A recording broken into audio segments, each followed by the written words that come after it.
আসসালামু আলাইকুম সবাইকে। আশা করি সবাই ভালো আছেন। তো আজকে আমি চিকেন কষা রান্না করব। তো আশা করি সবাই সাথে থাকবেন।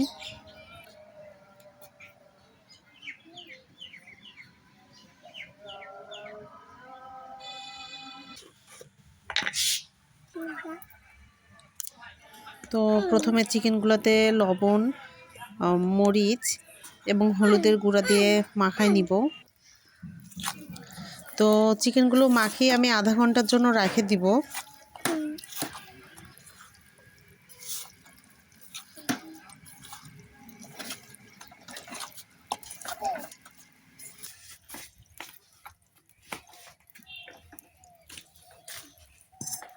তো আধা ঘন্টার রেস্টের পরে আমার মাংসের টুকরাগুলো সেট হয়েছে। তা আমি এগুলো ভাজে নিব।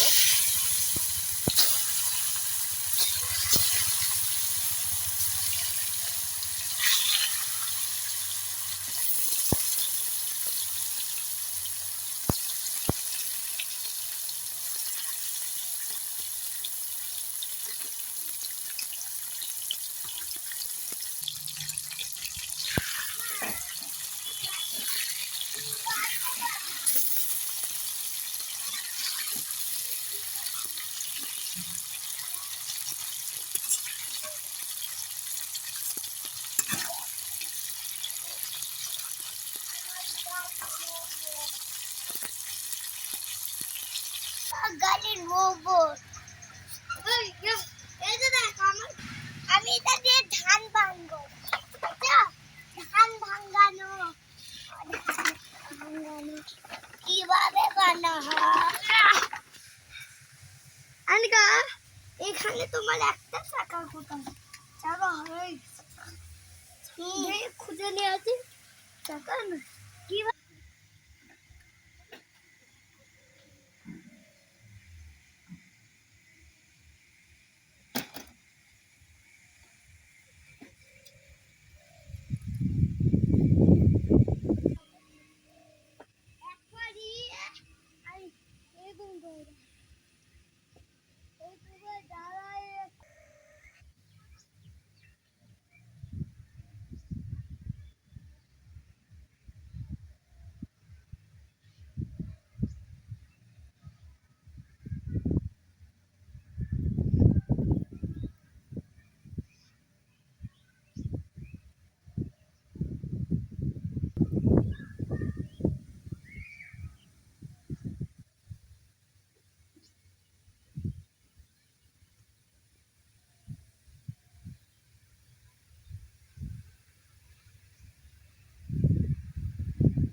তো চিকেনগুলো আমার প্রায় ভাজা হয়ে গেছে।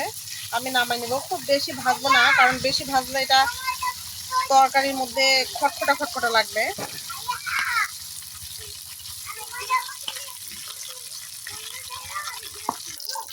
তো এখানে আমি পেঁয়াজগুলো দিয়ে দিচ্ছি।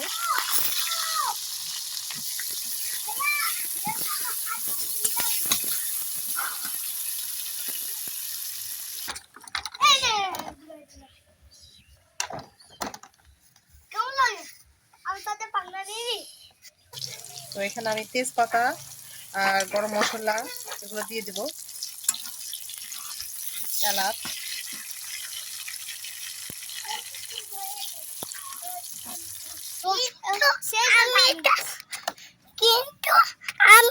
তো পেঁয়াজগুলো প্রায় লাল হয়ে গেছে। আমি এখানে আদা রসুন জিরা বাটা একসাথে করে দিয়ে দিব কষানোর জন্য।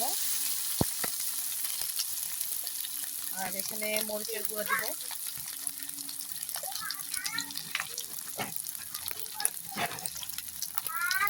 লবণ দিয়ে দিব, হলুদের গুঁড়ো দিব,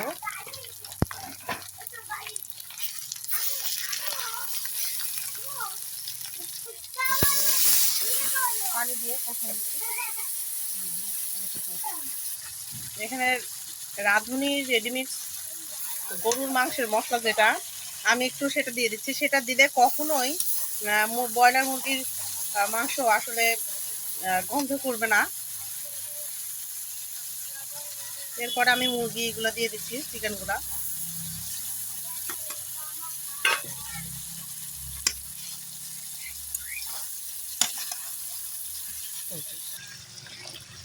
তা আমি একটু আলু দিব, আলু না দিলে মুরগির মাংস যে মাংসই হোক আলু না দিলে আসলে ভালো লাগে না।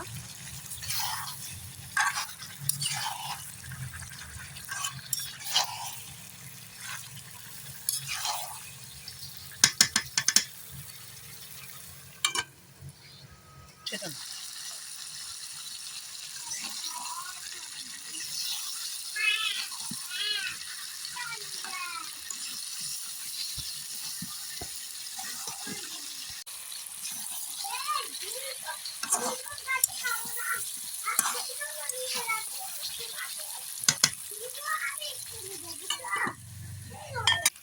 তো আমি এখানে কষাই নিয়ে পানি দিয়ে দিছি, যেহেতু আমি ঝোল বেশি রাখবো না সেজন্য অল্প পানি দিছি।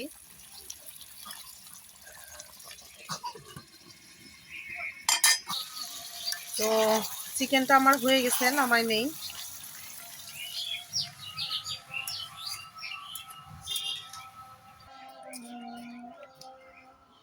আম্মু দেখো আমরা পেন্টিং করছি, সুন্দর পেন্টিং পানি দিয়ে সুন্দর পেন্টিং। সবাইকে সাথে থাকার জন্য ধন্যবাদ। আমার ভিডিওটা ভালো লাগলে অবশ্যই লাইক, কমেন্ট এবং চ্যানেলটা সাবস্ক্রাইব করবেন।